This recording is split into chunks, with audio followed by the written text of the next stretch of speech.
Madam ఇప్పుడు యాక్చువల్‌గా last time Chandrababu గారు ఒక పెద్ద పొరపాటు చేశారని చెప్పి చాలామంది విశ్లేషకులు అన్నారు. అంటే ఆయన అభిమానించే వాళ్ళు కూడా. అప్పట్లో అమరావతి అనే దాన్ని ఆయన అంటే త్వరితగతిన పూర్తి చేయకుండా ఎలక్షన్ మూమెంట్‌లో అలా వదిలేయడం వలన తర్వాత గవర్నమెంట్ రావడం, మళ్ళీ రాజధాని వేరేదనడం, ఇలా రకరకాల 3 రాజధానులు అనడం, రకరకాల చర్చలన్నీ నడిచాయి.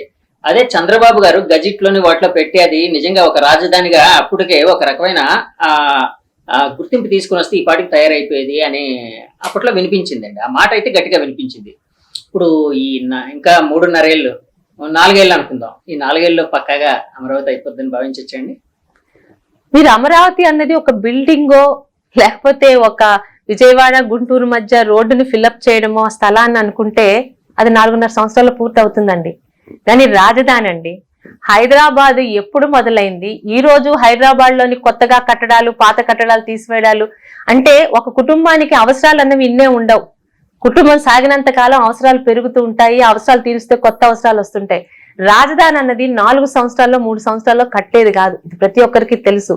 కానీ ఒక రాజధాని సంకల్పం, శంకుస్థాపన 9 నెలల్లో హైదరాబాద్ అసెంబ్లీని తెలంగాణ, ఆంధ్ర రెండూ కలిపి 15 సంవత్సరాలు వాడుకోవచ్చని చెప్పినప్పుడే తెలంగాణ లోకల్ గా ఉన్న అప్పటి కేసీఆర్ గారు మనల్ని సెకండ్ రేటెడ్ సిటిజన్లుగా చూసి వాళ్ళు అసెంబ్లీలు పెట్టుకున్నాక మనం పెట్టుకోవాలి, మనకు ఒక పనికిరాని బిల్డింగ్ ఇచ్చి చేసిన అవమానాలు తట్టుకోలేక గత 5 సంవత్సరాలు ఇదే జగన్మోహన్ రెడ్డి నడిపించిన అదే సచివాలయాన్ని 9 నెలల్లో కట్టిన ఘనత చంద్రబాబు నాయుడు గారిది, ఆయన చెప్పినట్టు చేసిన మంత్రి నారాయణ గారిది.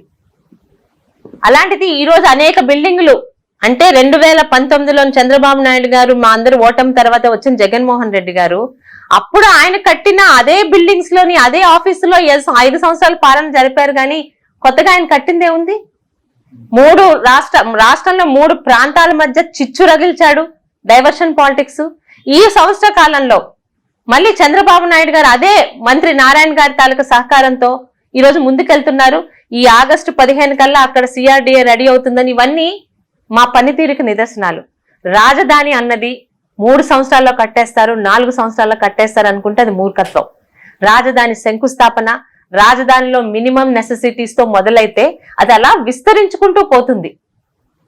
ఎప్పుడో ఏర్పడిన జిల్లాల్లోనే ఈరోజు ప్రతి ఆఫీసుల్లో పూర్తిగా లేనప్పుడు ఒక రాజధానిలో 3 సంవత్సరాలు చంద్రబాబు నాయుడు గారు ఎలా కడతారండి? చాలా మంది నేను విన్నాను ఏమని, చంద్రబాబు నాయుడు గారు రాజధానిలో ఇల్లు ఎందుకు కట్టుకోలేదని. ఆయన రాజధాని పూర్తయ్యాకే నా సొంత ఇల్లులు కట్టుకుంటాను, అంతేగాని నేను జగన్మోహన్ రెడ్డి కట్టినట్టు తాడేపల్లి ప్యాలెస్ కట్టేసి ఇదే రాజధాని నేను కట్టుకున్నాను కాబట్టి నేను రాజధానికి సపోర్ట్ చేస్తున్నానని అబద్ధాలు మాట్లాడి ఒక్కసారి ముఖ్యమంత్రి కాగానే ఫ్లేట్ ఫిరాయించి నేను రాజధాని వద్దంటున్నాను అని మాట్లాడిన వ్యక్తి. అలాంటి వాళ్ళు మాటలు తొందరగా నమ్ముతారు. చంద్రబాబు నాయుడు గారు ఏది చేసినా దూరదృష్టితో చేస్తారు. ఆయన దూరదృష్టే ఈరోజు హైదరాబాద్ తెలంగాణని కాపాడుతుంది. హైదరాబాద్ సిటీ అన్నదే లేకపోతే తెలంగాణకి ఆదాయ వనరు లేదన్న సంగతి అక్కడున్న పౌరులు కూడా ఒప్పుకుంటారు. హైదరాబాద్ తాలూకా హిస్టరీలో చంద్రబాబు నాయుడు గారు ప్రథమంగా ఉంటది. ఎన్ని డికేడ్స్ దాటినా ఆయన పేరు ఎవరు తొలగించలేరు. ఒక్క హైదరాబాద్ ని అంత డెవలప్ చేస్తే ఈరోజు ఆంధ్ర రాష్ట్రంలో ఎన్నో నగరాలు, ఒక విశాఖపట్నం, విజయవాడ, ఒక రాజమండ్రి, ఒక కాకినాడ, ఒక గుంటూరు, ఒక కృష్ణా, గుంటూరు, నెల్లూరు, శ్రీకాకుళం, తిరుపతి, ఎన్నో నగరాలు ఒక హైదరాబాద్ లో రెడీ చేయడానికి ఆయన ముందుకు వెళ్తున్నారు. మనకు కావాల్సింది కొంతగా ఓపిక, సహనం. ఏ పని నిమిషాల మీద పూర్తి అవ్వదు. మహా యజ్ఞం మొదలు పెట్టారు, యజ్ఞానికి కావాల్సినవన్నీ సమకూర్చుకున్నారు. మనకు కావాల్సింది ఆయన మీద నమ్మకం.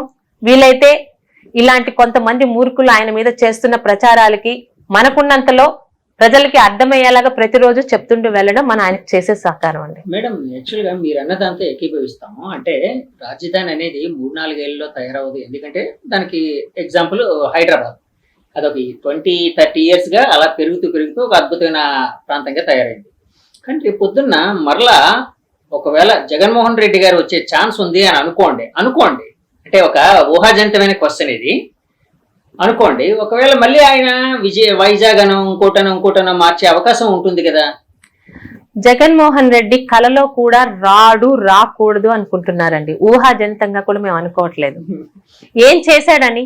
కనీసం వైజాగ్ లోని రాజధాని అన్న వ్యక్తి వైజాగ్ ఏం రాజధాని చేశాడు? రాజధాని కన్నా ముందు ఋషికొండని బోడుగుండు చేసి ఆయన సతీమణి ఉండడానికి రాజ ప్యాలెస్ కట్టుకున్నాడు.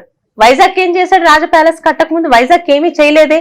ఉన్న భూములను కూడా ఆయన తాలూకా విజయసాయిరెడ్డి గారి కూతురికి అందరికి కట్టబెట్టాడు. ఆయన డెవలప్మెంట్ చెయ్యలేడు, ఆయన వినాశనమే చేస్తాడు.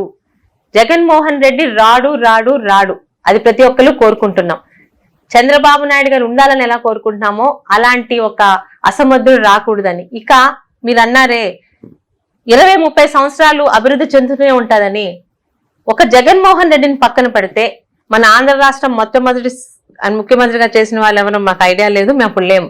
ప్రతి ఒక్కరు కూడా తన సొంత రాష్ట్రాన్ని వాళ్ళ స్థాయిలో ఎంతో కొంత పర్సెంట్ డెవలప్ చేసి వెళ్ళారు. అంతేగాని నేను సీఎం అయ్యాను కాబట్టి ఇప్పటి వరకు ఉన్న హైదరాబాద్ వద్దు, కర్నూలు వెళ్తాను, లేకపోతే బాపట్ల వెళ్తాను, గుంటూరు వెళ్తానని పిచ్చి తుగ్లక్ పనులు ఎవ్వరూ చేయలేదు. అందుకని రాష్ట్రం డెవలప్ అయింది. జగన్మోహన్ రెడ్డి కాకుండా చంద్రబాబు నాయుడు గారు 100కి 100 సంవత్సరాలు బ్రతికి ఆంధ్ర రాష్ట్రం డెవలప్ చేశాక ఇంకా కొంతమంది ముఖ్యమంత్రులు రావచ్చు, వాళ్ళందరూ కూడా డెవలప్మెంట్ విధంగా వెళ్తారనే నమ్మకంతో ఉన్నాం. ఇలాంటి తుగ్లక్ మాత్రం ఎప్పుడు రాకూడదు. మేడం, ఋషికొండ ప్యాలెస్ మీరు చూసారండి? వెళ్ళి అంటే స్వయంగా చూడడం జరిగిందే? లేదండి, ఇంకా అదృష్టం రాలేదు. అదేంటి మేడం, అంటే యాక్చువల్ గా మీ వాళ్ళు చాలా మంది చంద్రబాబు గారు వెళ్ళారు, చాలా మంది విఐపీస్ వెళ్ళారు, లోకల్ గా ఉన్న మంత్రులు వెళ్ళారు, మేము పలాసాలో ఉన్నాం వెళ్ళలేదు. అయితే ఇప్పుడు మా అందరికి $1 మిలియన్ క్వశ్చన్, దాన్ని ఏం చేయాలి అంటే ఎదురుగా ఒక బంగారం కొండ ఉంది, అది కరిగించి తినడానికి పనికిరాదు, అమ్ముకోవడానికి పనికిరాదు. ఒక 500 కోట్లు ఒక మూర్ఖుడు ఎలాగా వృధా చేశాడో భవిష్యత్ తరాలకి ఒక ఐకానిక్ బిల్డింగ్ అది కనిపిస్తుంది తప్పితే దాన్ని ఏం చేయాలో కూడా అర్థం కావట్లేదు. అమ్మితే సౌదీ రాజు ఒత్తి కొనుక్కోవాలి తప్పితే ఎవడు ఇక్కడ కొనుక్కునే వాళ్ళు కూడా లేరు. ప్రజాధనం అండి అది, రూపాయి ఇటుకలో ప్రజాధనం ఉంది, అది ఎవరు అనుభవించడానికి కాదు. మేడం, ఇప్పుడు అంటే యాక్చువల్ గా దాని మీద చాలా చర్చలు నడుస్తున్నాయి. అంటే కొంతమంది అంటున్నారు టూరిస్ట్ ప్లేస్ గా తయారు చేస్తే బాగుంటది, అంటే ఆ కమోడ్లు ఒక 30 లక్షలు 40 లక్షల కమోడ్లు కూడా ఉన్నాయి, ఇవి అవి అని రకరకాలుగా చెప్తూ ఉన్నారు. సో అంటే దాన్ని ఏ విధంగా చేస్తే బాగుంటుందని మీ ఆలోచన లేకుండా ఒక తుగ్లక్ చేసిన పనికి ఒక 500 కోట్లు బూడిదలో పోసిన పన్నీర్ ఎలా అయిందో కనిపిస్తుంది. ఏమీ చేయలేమండి. టూరిస్ట్ ప్లేస్ గా చేస్తే సాలార్జంగ్ మ్యూజియం గా చేసి దానికి టికెట్ ఎంత పెడితే జనాలు వస్తారు చూడడానికి. పోనీ ఏదన్నా రిసార్ట్స్ గా చేయాలన్నా అందులో ఉన్నవి 5 బెడ్రూమ్లు అంట, ఏ రిసార్ట్స్ గా చేస్తారు? పెళ్లిళ్ళకి అద్దెకి ఇవ్వాలన్నా ఎన్ని కోట్లు పెడితే 500 కోట్లకి రోజువారీ వడ్డీ వేసుకుంటే ప్రజాధనం మాకు వెనక్కి వస్తుంది. అది బెడ్రూమ్స్ 5 ఉన్నాయని విన్నానండి, ఐఎమ్ నాట్ షూర్. బట్ ఒకసారి మాట్లాడితే కనీసం ఏదన్నా హోటల్ గా తాజ్ హోటల్ గా అలా మారుస్తామంటే ఉన్న బెడ్రూమ్లే 5 విశాలమైన బెడ్రూమ్లు. మీరు అన్నట్టు బంగారం కమోడ్స్, బంగారం టబ్బులేవో మేము చూడలేదు. బట్ దేనికి పనికిరాని ఒక అపూర్వమైన ఒక 500 కోట్లతో వేస్ట్ చేసిన ఒక కళాఖండం అది. అంటే ఏం చేయాలో కూడా అర్థం కావట్లేదు. పగలు కొడితే డబ్బులు వేస్ట్, అది కొనుక్కోవడానికి ఎవరు రాడు. మీరు అన్నారు కదా, ఏ సౌదీలోనే ఎవరో బాగా డబ్బులున్న వ్యక్తులు ప్రభుత్వ ధనం మేము ఒక 1000 కోట్లు ఇస్తాం, అది మాకు వదిలేండి అంటే కనీసం ఆ ప్రజాధనం మాకు వెనక్కి వస్తే దేనికైనా ఖర్చు పెట్టడానికి. అంతకు మించి దాన్ని ఏం చెయ్యాలో ఒక $1 మిలియన్ క్వశ్చన్, దాని గురించి ఆగిపోతే ఇతర అభివృద్ధి ఆగిపోతుందని దాన్ని ఆ పక్కన పడేసి we're proceeding towards development. Develop చేయాలంటే సౌదీ రాజులే రావాలి, కొనుక్కోవాలంటే మరి వారికే ఈ రోజు ఆయిల్ కంపెనీలు ఉన్నాయి కాబట్టి ఒక 100 కోట్లు వాళ్ళది కాదనుకుంటే కనీసం మా గవర్నమెంట్ కి ప్రజాధనం వెనక్కి వస్తుంది.